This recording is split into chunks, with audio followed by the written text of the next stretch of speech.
रात का सन्नाटा है। एक सुनसान तालाब के किनारे काले लिबास में लिपटी, घूंघट ओढ़े एक रहस्यमयी लड़की खड़ी है। उसके पैरों के पास से घने लंबे बाल जमीन पर फैले हुए हैं और वो पुराना रहस्यमयी गाना गा रही है। कहीं दीप जले कहीं दिल, मिलने की आस अधूरी है। इस रात की गहरी खामोशी में हर जीवन जरूरी है। तभी आसमान में निकला छोटा सा चांद धीरे धीरे बहुत विशाल होकर उसके सामने खड़ा हो गया। आज पूर्णिमा के चांद की 13 तारीख है। आज फिर से वही करना है जो बहुत जरूरी है। तभी वो चांद सफेद से बिल्कुल काले रंग में बदलकर अचानक गायब हो जाता है। सायरा अपने घने लंबे बालों को जमीन पर फैलाए पायल की छन छन आवाज करती हुई आगे बढ़ती है। सामने एक मुसाफिर को देखकर वो जोर जोर से सिसकियां लेकर रोने लगती है। अरे, इस सुनसान रास्ते पर अकेली घूंघट ओढ़े तुम रो क्यों रही हो? क्या बात है? मेरी मदद कर दो, मेरा बेटा बहुत भूखा है। मुझे उसके लिए खाना ले जाना है। मैं आसपास सब जगह गई पर किसी ने मुझे कुछ भी खाने को नहीं दिया। ये तुम क्या कह रही हो? ये गांव तो श्रापित है। जो भी यहाँ आता है वो रहस्यमय तरीके से गायब हो जाता है। नहीं नहीं नहीं नहीं, मैं तुम्हारी कोई मदद नहीं कर सकता। देखो, मुझे जाना होगा। ना ना ना ना, मैं कुछ नहीं कर सकता। ऐसा मत करो। अगर मेरे बेटे को कुछ भी हो गया तो इसके जिम्मेदार तुम होगे। भगवान के लिए मेरी मदद करो। अगर खाने का इंतजाम नहीं कर सकते तो कम से कम मुझे और मेरे बेटे को इस जंगल की सीमा पार करा दो। हम इस गांव में नहीं रहना चाहते। हाँ, लगता है ये बहुत ही दुखियारी औरत है। मुझे इसकी मदद करनी चाहिए। ठीक है, चलो। ठीक है, चलो चलते हैं। चलो। दिनेश सायरा के साथ चल पड़ता है। सायरा उसे घने जंगलों से होते हुए एक खंडहर हनुमान मंदिर के सामने ले जाती है। हाँ? यह क्या? तुम मुझे यहाँ क्यों लेकर आई हो? तुम्हारा घर तो कहीं यहाँ आसपास दिखाई नहीं दे रहा। यही तो है मेरा घर। इतना कहकर सायरा दिनेश को मंदिर के अंदर धक्का दे देती है। अचानक तेज रोशनी फैलती है। दिनेश अंदर चला जाता है और दरवाजा जोर से बंद हो जाता है। मेरा ये 20वां शिकार था। अब बस एक और, उसके बाद हमेशा के लिए मैं वो हासिल कर लूंगी जिसके लिए मैं ये सब कर रही हूँ।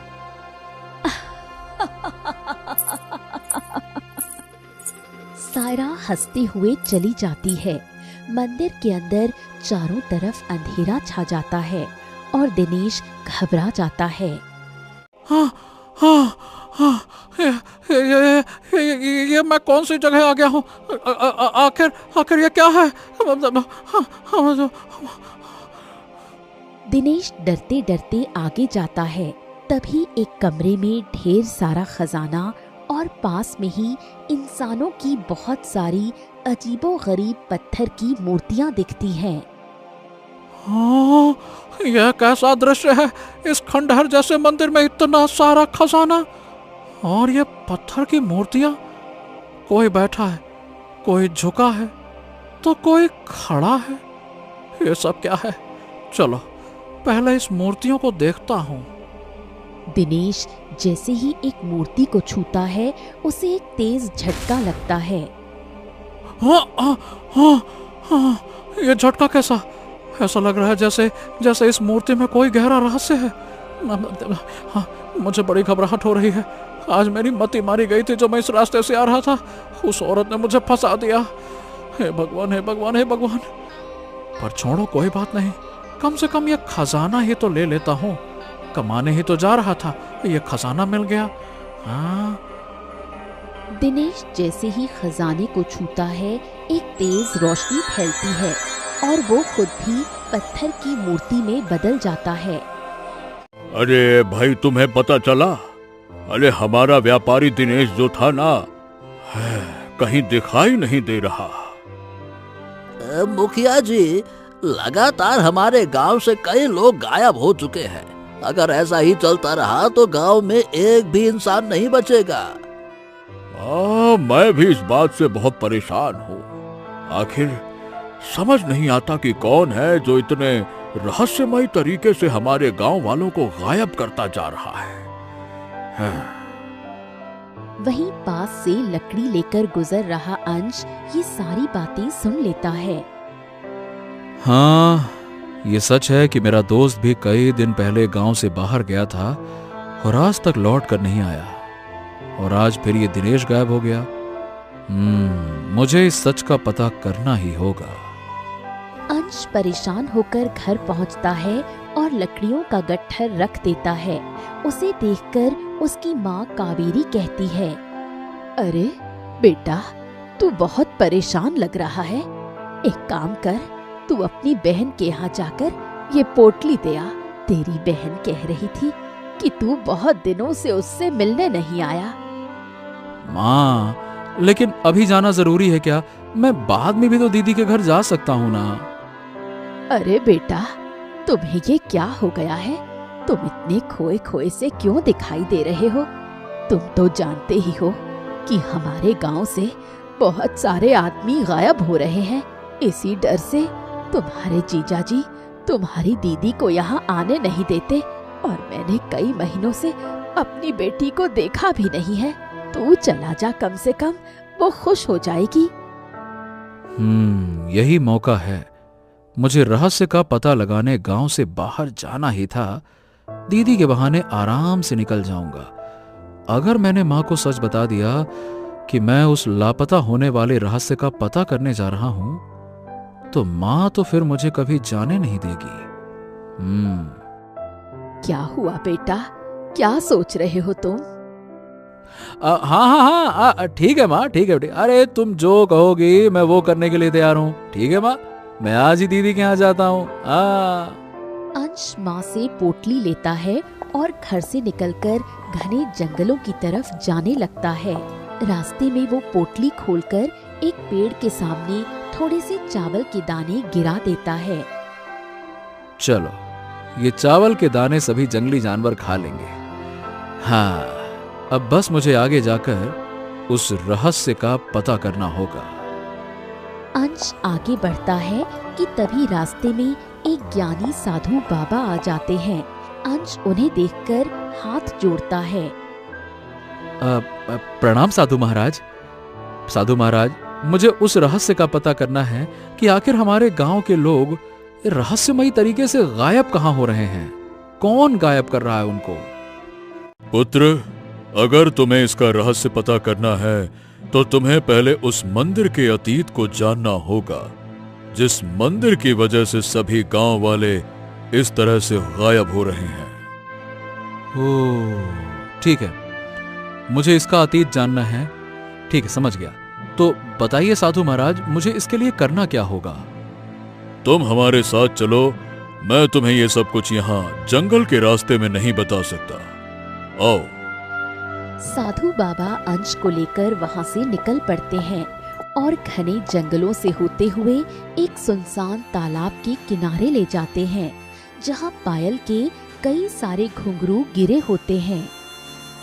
अरे, ये इस तालाब के किनारे इतने सारे घुंघरू कहाँ से आए महाराज? इन्हीं घुंघरुओं में उस पापिन का और उस मंदिर का रहस्य छुपा है। इसे उठाकर देखो। अंश जैसे ही उस घुंघरू को अपने हाथ में उठाता है, अचानक उसकी आंखों के सामने बिजली सी चमकती है और पुराना मंजर घूमने लगता है। बहुत समय पहले की बात है। विक्रमगढ़ राज्य बहुत ही फला फूला और समृद्ध था। इस राज्य में शुद्ध सोने से बना एक अद्भुत मंदिर था, जो पूरे राज्य की शान था, उस सोने के मंदिर में पूरी शिद्दत से भगवान की पूजा करते और मंदिर की धरोहर की देखभाल करते। एक दिन वासुकी अपने बेटे अनुज के साथ मंदिर के गर्भगृह की सफाई कर रहे थे। तभी अनुज की नजर वहाँ रखे सोने चांदी के गुप्त खजाने पर पड़ी। पिताजी, वाह, ये कितना सारा धन है। मंदिर के गर्भगृह में इतना खजाना छुपा है। पिताजी, मैंने तो आज से पहले इतना सारा खजाना कभी नहीं देखा। क्यों ना पिताजी, ये सारा खजाना हम यहाँ से ले लें। इससे हमारी सारी गरीबी हमेशा के लिए दूर हो जाएगी। क्या कहते हैं पिताजी? अरे ये तुम क्या कह रहे हो पुत्र? चुप, ऐसी बातें नहीं करते। ऐसा अनर्थ कभी नहीं हो सकता। अरे बेटा, हम इस मंदिर के पुजारी और सेवक हैं। इस मंदिर के पवित्र धरोहर को इस तरह बुरी नीयत से छूने का हमें कोई अधिकार नहीं है। इसीलिए तुम इस धन दौलत को भूल जाओ और इस पर कभी भी लालची नजर मत डालना, समझे? चलो अब जाओ यहाँ से। आज तुम्हारा काम खत्म हुआ, जाओ घर जाओ। अरे देख क्या रहे हो, जाओ, चलो जाओ। अनुज वहाँ से गुस्से में चला जाता है और अपने घर की तरफ बढ़ने लगता है। मैंने तो सोचा था कि मंदिर सिर्फ बाहर से सोने का है, अंदर इतना सारा खजाना नहीं होगा। लेकिन ये जितना सोना बाहर लगा हुआ है, उससे कहीं ज्यादा तो अंदर छुपा कर रखा है। मुझे उस सोने को हासिल करना ही होगा, चाहे जो हो जाए। अनुज इसी सोच में डूबा जा रहा था कि तभी सामने से सायरा आ गई। क्या हुआ अनुज, तुम इतने परेशान क्यों दिखाई दे रहे हो? कुछ नहीं सायरा, वैसे तुम आज समय से पहले ही मुझसे मिलने आ गई। हर बार तो मुझे तुम्हारा इस जगह पे लंबे समय तक इंतजार करना पड़ता था। आज क्या बात है? अनुज, मुझे तुमसे एक बहुत जरूरी बात कहनी है। अच्छा, कहो ना सायरा, क्या हुआ, बताओ। मैं तुम्हारे बच्चे की माँ बनने वाली हूँ अनुज, और अभी तक हम दोनों का विवाह भी नहीं हुआ है। तुम मुझसे जल्दी से शादी कर लो ताकि इस समाज और गांव में मेरी इज्जत बची रहे। क्या? ये तुम कैसी बातें कर रही हो सायरा? नहीं नहीं नहीं नहीं नहीं, मैं तुमसे अभी विवाह नहीं कर सकता। और अगर तुम बिन ब्याहे माँ बन गई तो कोई मेरे बारे में क्या सोचेगा? क्या बात करती हो तुम? अरे भाई, मैं एक प्रतिष्ठित पंडित का लड़का हूँ। हाँ, मैं अपने परिवार पर इतनी बड़ी बदनामी का कलंक नहीं ले सकता ना, बिल्कुल नहीं।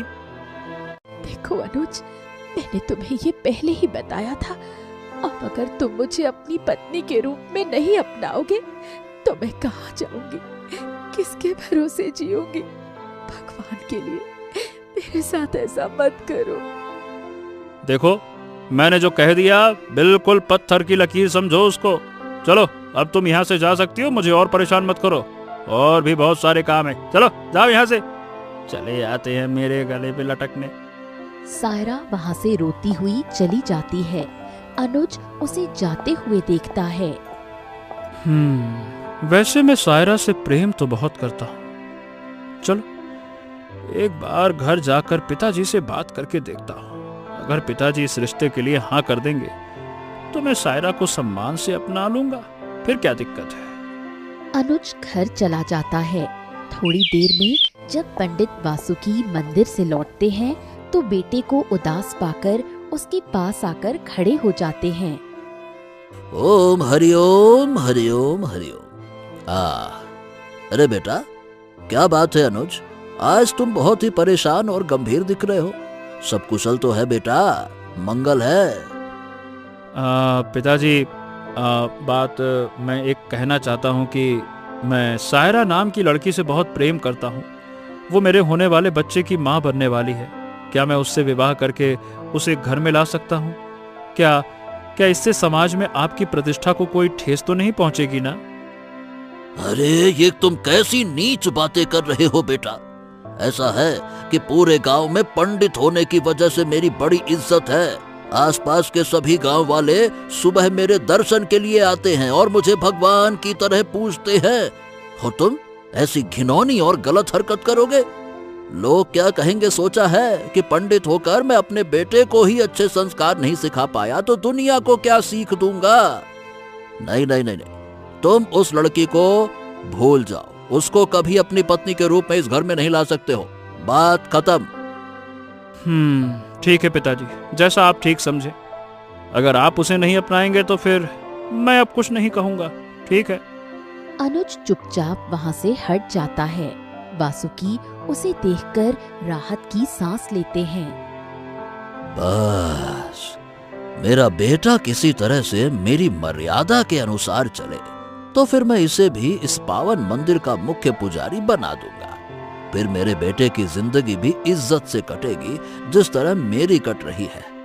वरना गांव के लोग तो कहते ही हैं, पंडित का लड़का दिन भर आवारा घूमता है और उसे 2 वक्त की रोटी कमाना भी नहीं आता। पुजारी वासुकी सो जाते हैं। वही आधी रात होते ही अनुज की आंखें खुल जाती हैं और वो चुपके से बिस्तर से उठता है। चलो, पिताजी आखिरकार सो गए। मुझे उस मंदिर का खजाना हर हाल में निकालना ही होगा। जैसे ही मैं वो धन निकालूंगा, मैं अपने लिए एक बहुत बड़ा घर बनाऊंगा और फिर किसी ऊंचे खानदान की लड़की से धूमधाम से विवाह करूंगा, शादी करूंगा। अरे पिताजी तो सीधे मुंह मानने वाले हैं नहीं। अगर गर्भगृह से थोड़ा सा खजाना मैं निकाल भी लूंगा तो किसी को कानों कान खबर भी नहीं होगी। अनुज चुपके से घर से निकलता है और घने जंगलों से होते हुए मंदिर के पिछले दरवाजे से अंदर घुस जाता है। मंदिर में नारायण की सोने की भव्य मूर्ति चमक रही थी। अनुज मूर्ति के सामने हाथ जोड़ता है। हे नारायण, मुझे क्षमा करना। मैंने मजबूरी में ये पाप किया है, पर क्या करूं भगवान जी, मुझे धन चाहिए और इस कलयुगी दुनिया में धन के बिना तो लोग अपने सगे भाइयों को भी ना पूछे। आप तो बस एक पत्थर की मूरत हैं। आप भला मेरा क्या बिगाड़ लेंगे? न न न न न न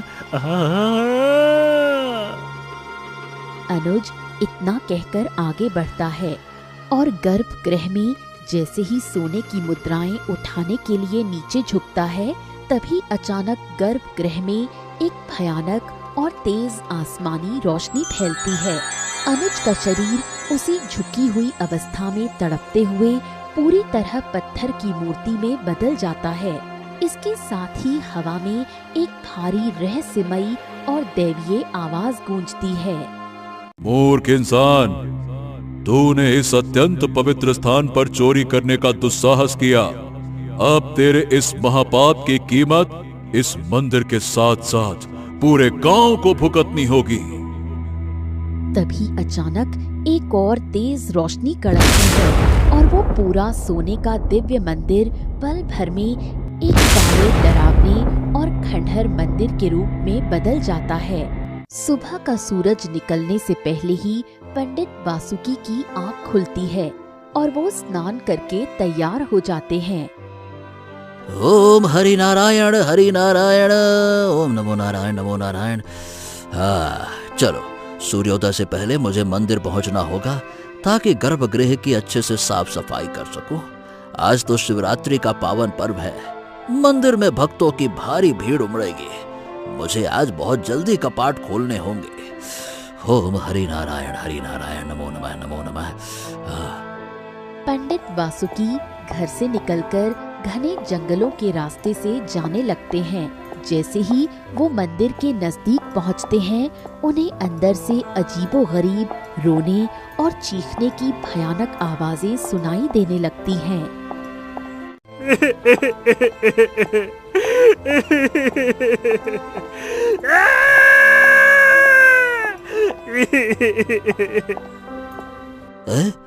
हे भगवान, ये क्या अनर्थ हो रहा है? मंदिर के अंदर से ये रोने और चिल्लाने की आवाज कैसी है? आज से पहले जब भी मैं सुबह यहाँ आता था तो पशु पक्षी से लेकर छोटे जीव जंतु तक भगवान के भजन गाते प्रतीत होते थे, पर आज तो सब विलाप कर रहे हैं। आखिर ऐसा क्या अनर्थ हो गया है? भगवान, हे भगवान, हे भगवान। वासुकी व्याकुल होकर जैसे ही मंदिर के मुख्य द्वार के पास पहुंचते हैं तो उस भव्य सोने के मंदिर को एक भयानक काले खंडहर में बदलता हुआ देखकर उनके पैरों तले जमीन खिसक जाती है। हैं? ये क्या हो रहा है? ये सोने का मंदिर अचानक से ये इस काले खंडहर में कैसे बदल गया? नहीं नहीं नहीं नहीं नहीं, ऐसा नहीं हो सकता। इतना बड़ा अपशगुन! जरूर किसी ने मंदिर में बहुत बड़ा पाप किया है। हाँ हाँ। वासुकी परेशान होकर जैसे ही मंदिर के गर्भगृह में आते हैं, वहाँ अपने बेटे अनुज को पत्थर की मूर्ति बना देखकर उनकी चीख निकल जाती है। बेटा बेटा अनुज अनुज, अरे बेटा जी तुम्हें क्या हो गया? नहीं नहीं नहीं नहीं नहीं, नहीं ऐसा नहीं हो सकता। अरे बेटा मैंने तुम्हें कितना समझाया था कि ऐसा पाप मत करना, लेकिन आखिर तुमने मेरी बात नहीं मानी और तुम श्रापित हो गए। ये मंदिर भी काला हो गया। मैं अपने बेटे को इस मूर्ति से आजाद करूंगा, चाहे कुछ भी हो जाए। मेरा बेटा ठीक हो जाएगा। तभी मंदिर के भीतर से एक भारी और गंभीर रहस्यमयी पुरुष आवाज गूंजती है। अब तुम्हारा बेटा कभी ठीक नहीं होगा पुजारी। उसने इस अत्यंत पवित्र स्थान की गरिमा को भंग करने का दुस्साहस किया है, तो इसकी कीमत तो अब तुम्हारे बेटे को चुकानी ही पड़ेगी। नहीं नहीं नहीं नहीं नहीं, नहीं। ऐसा अनर्थ मत कीजिए प्रभु। नहीं नहीं नहीं, मैं अपना आजीवन इस मंदिर की सेवा में बिताता आया हूँ। मेरे बेटे को इतनी कठोर सजा मत दीजिए। मेरे बेटे ने गलत किया, मैं जानता हूँ। उसकी सजा मैं उसे दूंगा।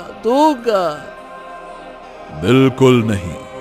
जो भी लालच करता है उसका परिणाम तो अब पूरे गांव को भी भुगतना पड़ेगा। वो अदृश्य आवाज अचानक गायब हो जाती है। वासुकी परेशान होकर मंदिर के बाहर आते हैं। तभी वहाँ गांव के मुखिया और कुछ लोग पहुँचते हैं। हाँ, ये क्या है पंडित वासुकी? ये हमारा भव्य सोने का मंदिर अचानक से इस काले रूप में कैसे बदल गया? ये कैसा भयानक अपशगुन है? मुखिया जी, आपको ये नहीं पता, हमारे मंदिर के विशेष ग्रंथ में ये बात लिखी हुई थी कि शिवरात्रि के दिन ये मंदिर पूरी तरह से काला हो जाएगा, क्योंकि भगवान शिव का विवाह रात के समय ही हुआ था। इसी वजह से ये मंदिर शिवरात्रि मनाने के लिए इस रूप में बदला है। अमावस्या तक ये ऐसा ही रहेगा, बाकी और कोई समस्या नहीं है। अच्छा, तो ये बात है। पर मुखिया जी, ऐसा भला कैसे हो सकता है?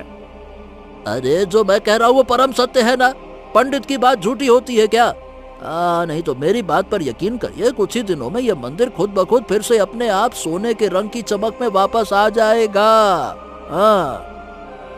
हाँ भाई, पंडित जी की बात झूठी थोड़ी होती है। चलो ठीक है, अगर पुजारी जी ने कहा है तो यह सच ही होगा। आखिर कई पीढ़ियों से इनका खानदान इस मंदिर की पूजा करता आ रहा है। चलो भाइयों, चलो चलो चलो चलो।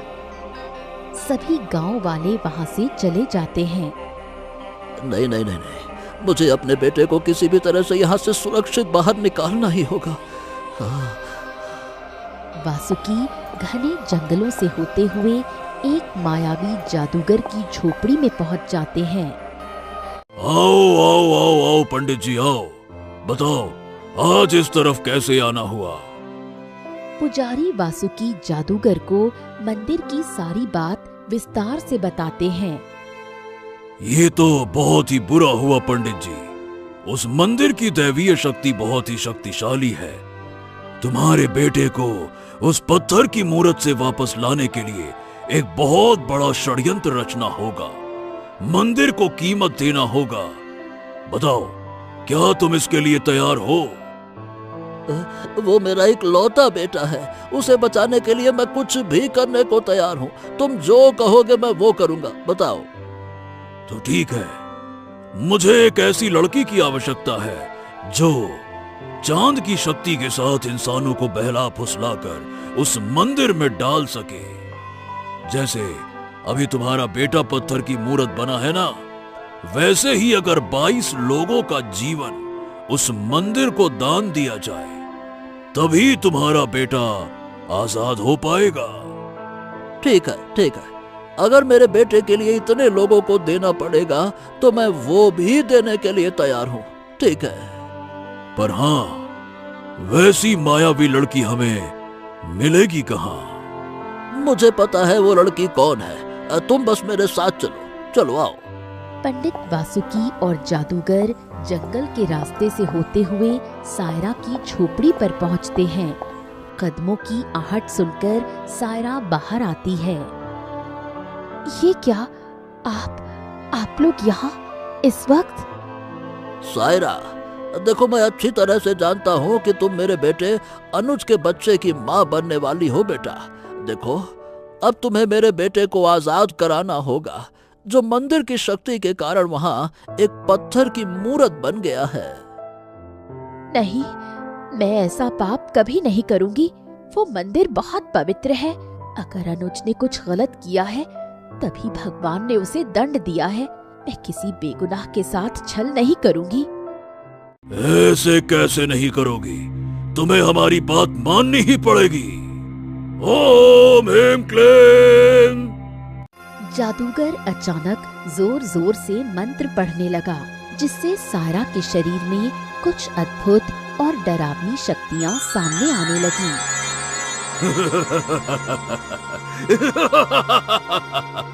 आज से तुम कोई साधारण लड़की नहीं हो लड़की, बल्कि एक मायावी लड़की हो। अब से तुम सिर्फ मेरे इशारों पर काम करोगी और गांव के पुरुष को अपने जाल में फंसाकर उस मंदिर तक लाओगी। ओह, यानी उस लालची पुजारी ने अपने बेटे को बचाने के लिए इतनी सारी जिंदगियां मुसीबत में डाल दी। महाराज, क्या इससे मुक्ति का कोई रास्ता नहीं है? उस जादूगर ने ऐसा जादू किया है जिसे तोड़ना इतना आसान नहीं है बेटा। उसने एक पवित्र और काले जादू को मिलाकर ये तंत्र रचा है, जिससे पुजारी भी अपनी सारी मति खो बैठा है। ओह, तो महाराज उसे ठीक करने का क्या तरीका है? आज आखिरी इंसान को देने का वक्त है। अगर उसने आज एक इंसान को उस मंदिर में दे दिया तो सारे इंसान हमेशा के लिए खत्म हो जाएंगे और पुजारी का बेटा जीवित हो जाएगा। इससे पहले वो आखिरी इंसान मंदिर में जाए, तुम्हें सायरा को होश में लाना होगा। उसकी शक्ति खत्म करने के लिए मैं तुम्हें ये लो, ये चीज देता हूं। ये पानी ले जाओ। जैसे ही तुम इसे सायरा पर डालोगे, वो होश में आ जाएगी और कुछ देर के लिए जादूगर का जादू हटेगा। इसी वक्त सायरा को गांव वालों के सामने ले जाकर उसके मुंह से सारा रहस्य कबूल कराना होगा। सच पता चलते ही तुम्हें उन दोनों को सजा देना है, ठीक है? पर महाराज, ऐसे तो जादूगर गांव वालों को नुकसान भी तो पहुंचा सकता है। नहीं नहीं नहीं, उस वक्त मैं बैठकर हवन करूंगा और अपनी शक्ति से जादूगर की सारी शक्तियां छीन लूंगा। तब तक तुम ये सारा कार्य कर लो। जाओ। ठीक है साधु महाराज, मैं यही करूंगा। प्रणाम। अंश वो जल लेकर घने जंगलों की तरफ निकल पड़ा, जहाँ सायरा तालाब के किनारे बैठी गाना गुनगुना रही थी। अंश को देखकर वो जाने लगी। रुक जाओ सायरा, मुझे तुमसे बात करना है। नहीं, मुझे किसी के सामने नहीं आना। मुझे तुमसे कोई बात नहीं करनी, मुझे जाने दो। देखो, भागो मत, रुको रुको रुको। मुझे तुम्हारा सच पता चल गया है कि तुम बहुत कुछ छुपा रही हो। रुक जाओ। मुझे तुमसे बात नहीं करनी। अंश तुरंत वो जल सायरा के ऊपर छिड़क देता है। सायरा को अचानक होश आता है और वो फूट फूट कर रोने लगती है।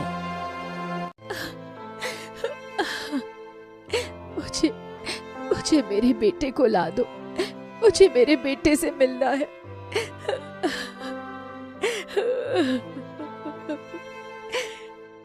मुझे पता चला कि तुम्हारे साथ उन लोगों ने कितना गलत किया है। तुम्हें अपना सारा सच जाकर गांव वालों को बताना है। अगर मैंने अपना सच गांव वालों को बताया तो वो मेरे बेटे को छोड़ेंगे नहीं। चिंता मत करो सायरा, मैंने उसका सारा इंतजाम कर दिया है। साधु महाराज और बाकी सब इसमें लगे हुए हैं। तुम्हें और तुम्हारे बेटे को कुछ भी नहीं होगा, चिंता मत करो। गांव में जहां सभी लोग परेशान थे, वहां मुखिया ने कहा, अब देखो भाई, आज भी वही रात है, कहीं हमारे गांव से फिर से आज एक व्यक्ति गायब न हो जाए। हाँ। इतने में अंश और सायरा वहां पहुंचे। अरे सायरा, क्या हो गया? क्या बात है बेटा, तुम यहाँ क्या कर रही हो? मुखिया जी, क्या उस पंडित ने और उस जादूगर ने हमें छी छी छी छी छी हमारी आंखों में धूल झोंका? बिल्कुल, और अब वो किसी भी कीमत पर यहाँ आ ही रहा होगा, क्योंकि उसका सच सबके सामने खुल चुका है। इतने में जादूगर और पंडित वासुकी वहां आ जाते हैं। तुम्हारी हिम्मत कैसे हुई मेरा जादू काटने की? अच्छा, तो तुमने मिलकर हमारे गांव वालों को मूर्ख बनाने की कोशिश की? देखो मुझे माफ कर दो। मैंने अपने बेटे को बचाने के लिए ये सब किया। मुझे मेरे बेटे को ठीक करना है। जल्दी से एक इंसान को और देना होगा, उसके बाद सब ठीक हो जाएगा, सब ठीक हो जाएगा। अरे ऐसा कभी नहीं होगा। अब तुम देखो मैं क्या करता हूँ। जादूगर जादू करने लगता है, लेकिन उसका जादू काम नहीं करता। ओम ह्रीं क्लीं। मेरा जादू काम क्यों नहीं कर रहा? तुम्हारा जादू कभी काम नहीं करेगा जादूगर, क्योंकि साधु महाराज अपने हवन से तुम्हारे जादू को बांध कर रखा है। तुम कुछ नहीं कर सकते।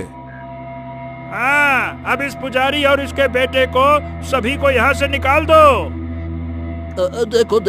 देखो तुम्हें मेरे साथ जो करना है कर दो, पर बस मेरे बेटे को आजाद कर दो। मेरे बेटे को आजाद कर दो। मैं हाथ जोड़ता हूँ, मेरे बेटे को आजाद कर दो। तभी एक तेज रोशनी के साथ साधु महाराज वहां प्रकट हो गए। साधु, मेरी शक्ति को छोड़ दे, वरना तुझे इसकी कीमत चुकानी पड़ेगी। छोड़ दे। साधु की आंखों से तेज रोशनी निकली और जादूगर उनके कमंडल में जाकर समा गया। मैं इतने दिनों से इस गांव का रहस्य ही सुलझाने की कोशिश कर रहा था, क्योंकि एक की गलती की वजह से पूरा गांव परेशान था। तुमने हमारे इष्ट देव के साथ जो किया पंडित, वो ठीक नहीं है। मैं उन सब को ठीक तो कर देता हूं, पर तुम्हें इसकी कीमत चुकानी पड़ेगी। ओम। साधु महाराज मंत्र पढ़ते हैं, जिससे आसमान में तेज बिजली कड़कने लगी और मंदिर की तरफ से तेज रोशनी आने लगी। फिर साधु गायब हो गए। चलो, लगता है मंदिर फिर से अपने असली रंग में, यानी कि सोने के रंग में वापस आ रहा है। चलो। सभी गांव वाले भागते हुए मंदिर के पास पहुँचे, जहाँ से सभी लोग और अनुज बाहर आ गए। बेटा मेरे अनुज, तुम ठीक तो हो ना बेटा? अरे मैं फिर से इंसान बन गया। हाँ, मुझे तो यकीन ही नहीं हो रहा। वासुकी, तुम दोनों बाप बेटों ने मिलकर बहुत से लोगों के साथ गलत किया है, इसीलिए तुम दोनों को मैं कोई सजा भी नहीं दे सकता, क्योंकि तुम दोनों ने पुरखों से इस गांव की और इस मंदिर की सेवा की है। इसके लिए तुम्हें कोई सजा तो नहीं, लेकिन तुम दोनों को ये गांव छोड़कर जाना होगा, और आज के बाद फिर कभी यहाँ आने की कोशिश मत करना। जाओ, निकलो इस गांव से। मुखिया के कहते ही अनुज और वासुकी आंखों में आंसू लिए जाने लगे। मुझे तुमसे नफरत है अनुज। मैंने कभी नहीं सोचा था कि मैं जिससे प्यार करती हूँ वो इतना गिरा हुआ इंसान निकलेगा। अनुज आंखों में आंसू लिए पंडित वासुकी के साथ वहां से चला जाता है। अब मैं भी जाती हूँ। सायरा, तुमने कोई गलती नहीं की, फिर भी तुम्हें बहुत कुछ सहना पड़ा। तुम दिल की बहुत अच्छी हो। देखो, हाँ, अगर तुम चाहो तो मैं तुम्हें अपनाने के लिए तैयार हूँ। तुम ये क्या कह रहे हो? मैं एक बेटे की माँ हूँ और तुम भला मुझे कैसे अपनाओगे? और मैं अपने बेटे को नहीं छोड़ सकती। देखो, मैं तुम्हारे बेटे को भी अपनाता हूँ और तुम्हें भी, क्योंकि इसमें तुम्हारी कोई गलती नहीं है। अंश बिल्कुल सही कह रहा है बेटा सायरा। तुम्हें इस रिश्ते के लिए हाँ कर देना चाहिए। तुमने बहुत कुछ सहा है। ठीक है, अगर आप सब यही चाहते हैं तो मुझे ये रिश्ता मंजूर है। सभी गांव वाले खुशी से झूम उठते हैं और कुछ ही देर में अंश और सायरा का विवाह धूमधाम से हो जाता है, जिसके बाद वो अपने बेटे और अंश के साथ खुशी पूर्वक रहने लगती है।